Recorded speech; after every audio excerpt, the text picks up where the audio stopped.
Today, I really want to get three questions. Our thinking about three questions across. The first one is how can we make the public transport attractive to people so that attract them away from their current private car traveling. So we have some practices and pilots later I'm going to show you.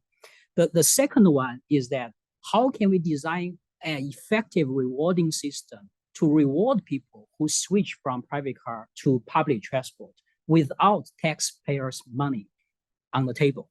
The third one is that building such a MaaS platform for each city, how can we operate them sustainably? So we also did some thinking there, maybe some business model proposals towards the end.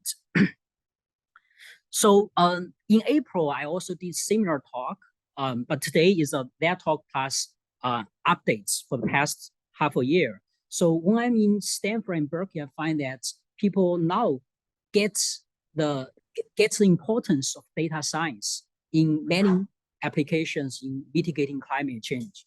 Not only like clean energy, like in Stanford, the Doerr School of Sustainability, but also in transportation. How data really help us to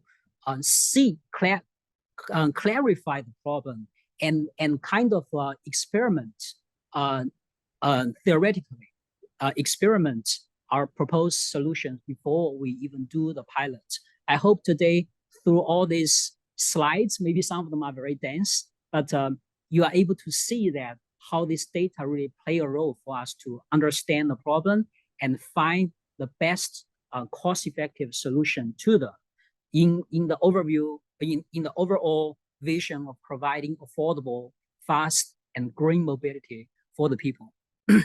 So just give you a context of what Chengdu look like. This is how Chengdu looks like. Is a pretty modern metropolitan with 20 million population, pretty modern. And our company is located on the 17th floor of this building.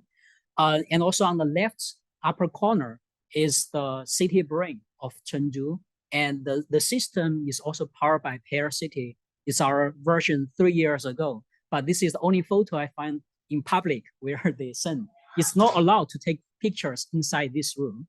So in Chengdu, in terms of the public transport, if you look at the scale, average across weekday and weekends, there are about 2.8 million subway trips, 2.3 million bus trips, and 2.5 million bike trips, average across winter and summer.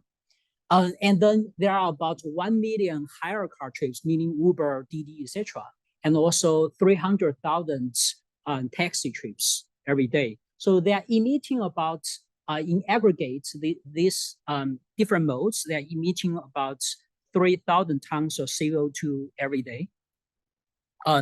So before I go into the slides, maybe I give you a sense of what kind of data Chengdu has and what kind of analysis, data visualization you are able to do with this. So I will just talk along this video, how the video shows. So basically, what you're currently seeing is all of the, at a certain time snapshot, all of the bus onboarding areas. And now what you are seeing is all the bikes in relation to your subway station, etc. And also what is incorporated is this is where your supply of taxis all across the city, and the red ones are the ones with the passenger on board real time. The green ones are without the passenger on board, so basically empty cruising, etc. So this whole platform are able to help the regulator to retrieve any trip very, very fast, and also using the real-time information to do some supply and demand matching. Later, I'm going to show you. Basically, this video just give you a sense of what kind of data, what kind of basic tools, some of the basic tools that incorporate there. So this is for the hire cars. Basically, 100% of the Uber Didi trips in this city has to be shared with the transport authority. So you know the trajectory, you know all of the trips for this car, etc., etc.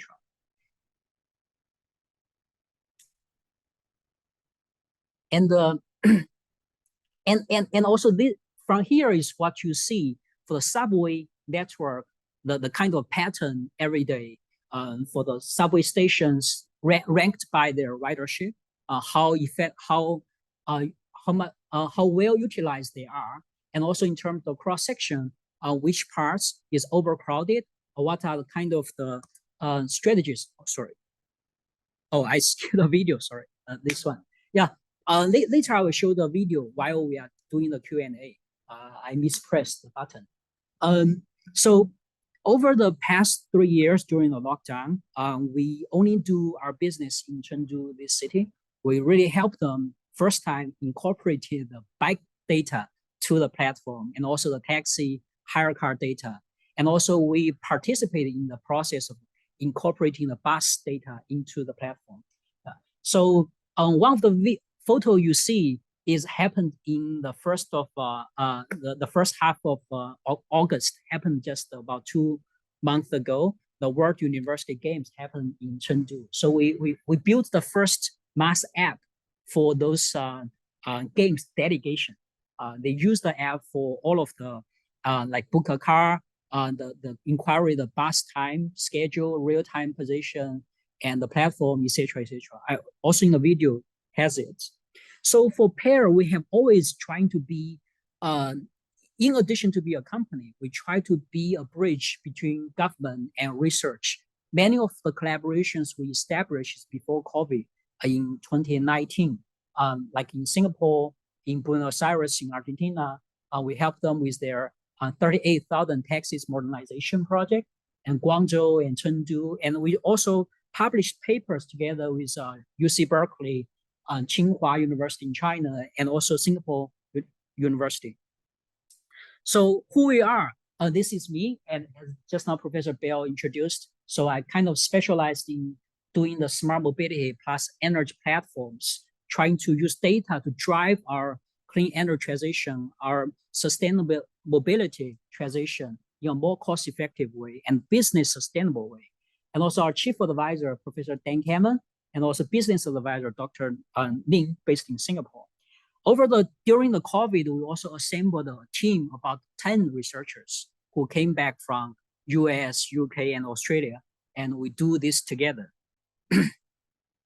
So basically just giving you a sense of like, well, our structure is like we have our company hire full-time software developers, and we work very closely with researchers who give us the models, the analysis to incorporate it into the product so that everybody benefits in the best way.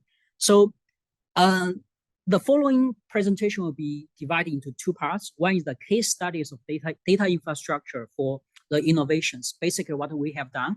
The second half will be the potential of this data infrastructure in a more ambitious plan. So over the past 4 years, you see what we have done in terms of case studies, like Pair taxi driver app, utilizing all those real-time taxi location data.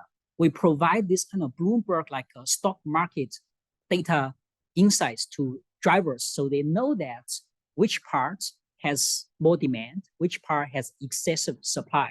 So the drivers who are using this app, their earnings are like 8% more than the average. Later, I'll give you more details. And also, just now what you see in the video started from 2022, the MaaS Data Insight platform. That's when the Chengdu city started to aggregate all the data into one place and also do analytics on it. Most cities, after they collect the data, they actually didn't do much analytics or simulation using the data. Quite wasteful. Yeah. So for example, just now I mentioned about this Pair taxi app. It's kind of like open data innovation where you already have the taxi trajectory data. And after we use that, we basically group different zones into red, orange, green, and blue. In stock market terms, red means strongly advised to buy. Blue means advised to sell. Green is on hold, right? So drivers using it, we are tracking them every day. Drivers who use this, their earnings are like 8% more than the city average. Oh, this also won a grant from Duke University because this is one of the cases that the regulators and companies use the data to empower lower and mid-income workers. So yeah, this is a snapshot of how this works. Basically, you using the data, you have different geofenced zones in different parts of the city, the CBDs, the train stations, the airport, etc. So then on the right-hand side, you see that then the driver are able to see different zones as the red, orange, green, and blue, which is real time. That's why you really need real-time data there. So for all of the data I show you in the video is that the latency is only within 1 minute. Yeah, so that's how you can able to do real-time supply and demand matching there. So then the second innovation we did in relation to MaaS is that we built the first like MaaS app for participants of the international games. So this shows you in 2022 Beijing Winter Olympics. For the bus schedule, etc., is still quite traditional. Looks like a PDF flyer like that. This year in July, late July and early August, so we built this whole English and Chinese app for their 7,000 delegation members for the World University Games. They basically use this for the bus, for the hire cars, and for taxis and subway schedules, etc. Everything is electronic. So we basically reduce the traditional transportation desk workload by 10 times. So 90% of the work is done self-help using the app. So the third case study I want to kind of just brush about is this in 2019. Together with Berkeley, we used data to help the Shenzhen government, which is also the first major city in China, fully electrify their taxis. There are at that time with like 20,000 taxis fully electrified within 1 year. Yeah, but then in the summer of 2019, they have a problem. There is a long queue of taxi drivers waiting to get their car charged in the afternoon. So utilizing the data they have, we help them to clarify what is the true cause of the problem and what are the simple behavior change strategies that can change that. Yeah. So for example, the map here I show is back in summer of 2019 using the electric vehicle taxi data. We kind of doing data mining to know that where are the charging stations across the city and where do the driver's last drop off before he went on charging the rest spots here.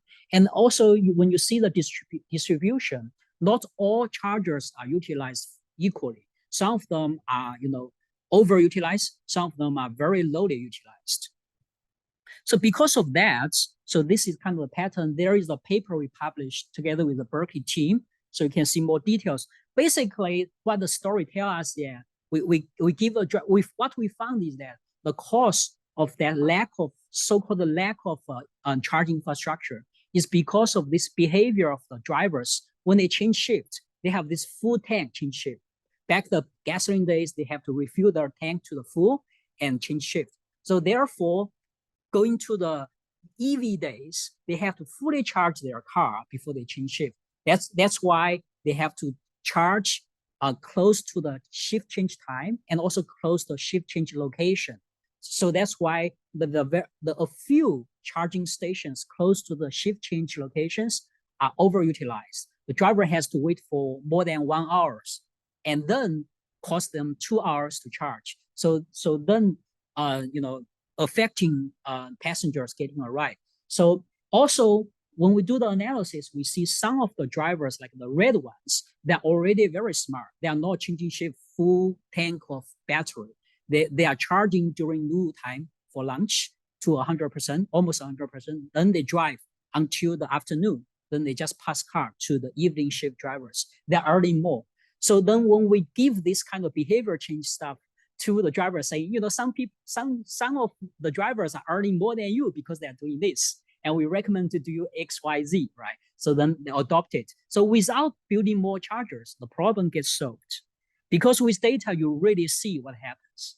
So for example, I just want to highlight to you that without data to see what's the cause of the problem, in the summer, you can see there is that this is 2018 November. You can see that in the afternoon, there is a dip in the trips, which shouldn't be the case.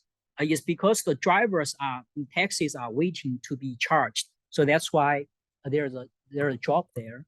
So so that gives you some of the things we did for using the data to solve the problems before the COVID. So what I want to show you in the second half of the slides in more details is the potential of such a data infrastructure in providing affordable, fast, and green mobility for the people. So when we look at green, fast, and affordable, it also correlates with three global challenges we currently have. First, in terms of mitigating climate change, fleet electrification. How can we do it cost effectively? And how can we do it in such a way that it does not impact the existing transport operators in a very bad way in terms of operating challenges? The second one, of course, is the congestion, always the case. The third one is that looking at how can a city provide affordable and sustainable public transport to the citizens, especially in view of the post-COVID, the physical challenges in different cities across China. So actually, each of these challenges, I give you a case of each of the challenges, they are actually worth about 1 billion yuan a city a year. For example, when we are trying to be green for public transport, typically we do three things: fleet electrification, we increased our operating efficiency, and we encourage mode shift, right? So if carbon trading will be a business, such a carbon trading at 50 yuan per ton of CO2 can support about 360 million yuan operating revenue for such a platform.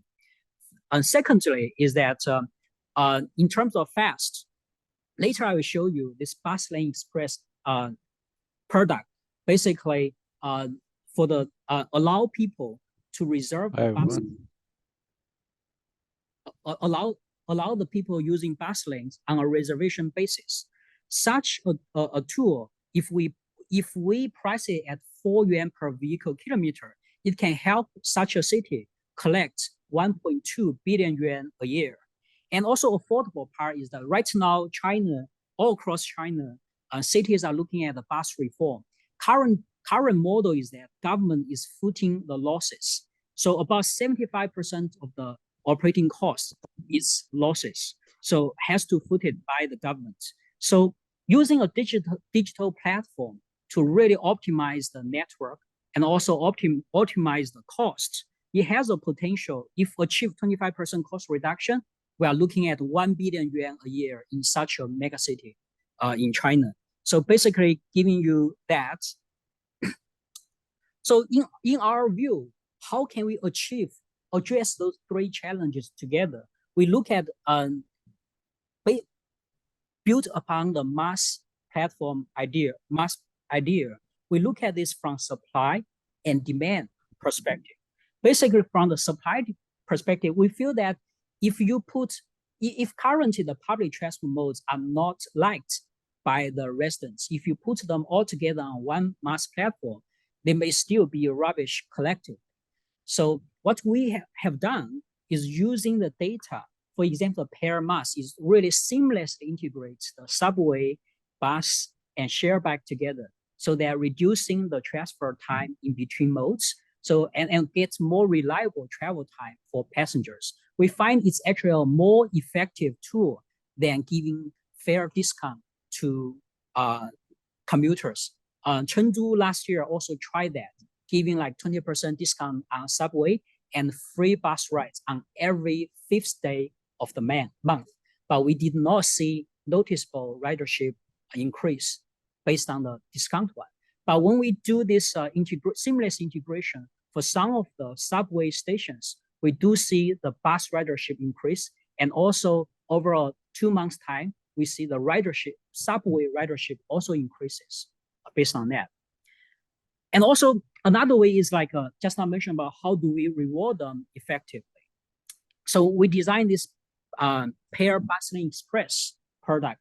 Basically what it does is that when we're looking at the bus lane for every segment for the next 24 hours, every minute, knowing that which bus is traveling on that segment, and also how much additional capacity we can allow private cars to use to borrow the space on a reservation basis. And then it forms a closed loop.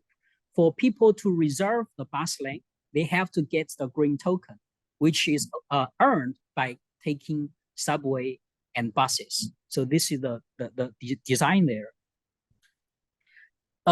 Just now I showed you the video. So some of the features in the whole platform, what it does, one is for coordinate charging for the EV fleet.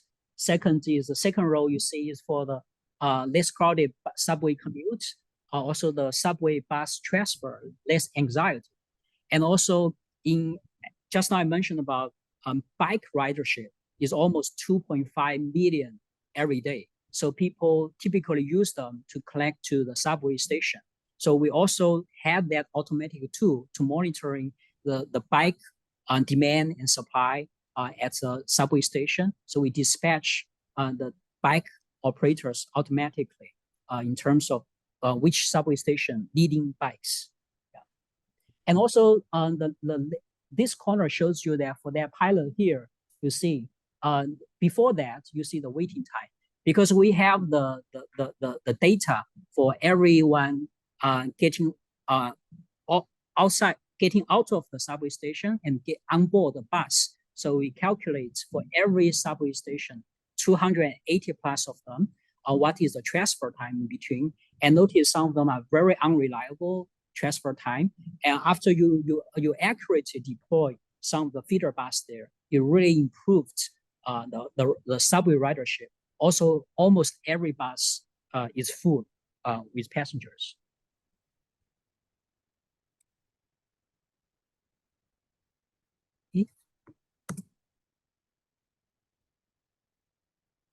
So the second portion just now in the video shows that last year what we did is utilizing all of the data as well as the energy consumption data of the subway and bus. We did this trip level carbon emission accounting for each trips. So the total there is that if those 10 million trips are conducted by private cars, they are going to emit about 19,000 tons of CO2 each year. And also, just now I showed you in the video that the public transport network currently mostly is less than 50% utilized. So doubling the ridership without adding any new hardware is possible. And this way, we are looking at reducing 20,000 tons of CO2 by this mode shift. So I want to spend a little bit more time on this green wallet thing in terms of rewarding people in an effective way. So just now I mentioned about what failed last year when the transport authority in Chengdu trying to encourage people taking more subway and bus on every fifth day of the month, right? The bus rides are free. They have 20% discount for the subway, but they did not see noticeable increase in ridership. But at the same time, when we did some of the pilots for the CBD area subway station, by having seamlessly integrated trip feeding the subway station, we see noticeable increase in the subway ridership. And also all of the buses are packed with people during those morning peak hours. So that gives us the kind of the hope and confidence that people may respond to the travel time. In this travel choice model, they maybe respond to the travel time more than the fare, the cost itself. So we want to add carbon emission as the third factor in a travel choice model. Currently, maybe people don't care, but in this whole green wallet design is that this green token is tied to how much CO2 emission you reduced compared with private car traveling. So this carbon emission is tied to the green token. This green token can be used to reserve bus lane, to reserve curbside parking, etc. So it becomes actually equivalent to future time saving in your future activities. So thank you. This is design. So time. Okay. So just now when we're talking about the bus lane reservation, right? So actually, it's not new in globally speaking. On the right-hand side, you look at the San Francisco Bay Area. Basically, all those expressway on the leftmost lane is called express lane. People have to pay in order to get into such a lane. But currently, it's based on a real-time dynamic pricing, meaning that if the express lane is very congested, you pay small, trying to deter even more people get into the lane, right? So the paradox is that people need to pay more for worse level of services. So the bus lane express operates as a reservation basis. So you never exceed a threshold. So everybody travels smoothly, reliably in this bus lane without affecting the bus. Also here, you see is how inefficiently currently in China the bus is operated. Beijing, Shanghai, Guangzhou, Shenzhen, in terms of per vehicle kilometer, what is operating cost and how much subsidy is given per person per trip. Currently, Chinese are paying about, on average, are paying about 1.25 yuan per trip. But you see that in Beijing, the subsidy is 5.28 yuan, right? It's like the more than 75% of the operating cost has to come from taxpayers' money. So that's why we talk about there is an urgent need to reform the bus industry so that the company has an incentive to be more efficient. So here is showing you it's in under development. How does such a bus lane reservation associated with green mobility token work like? In the future, when you have this point A to point B, in addition to whatever those options suggested to you, you have additional one. If you are traveling across certain bus lane segments and it's available for you, it tells you that what is the travel time if you use the bus lane and how much token does it require you to pay. And after you confirm, when you travel, it gives you all those turn-by-turn navigation in terms of enter, exit, left turn, right turn, etc. So very seamless. But a key thing is this. Why we think this is important is during our survey, people feel this is what they needed. So if they, let's say for 9 days out of 10 days, you travel by subway and bus, you accumulate enough green tokens for you. On that particular day of very important business meeting, you can reserve a bus lane, travel reliably fast, right? It's it will be very interesting.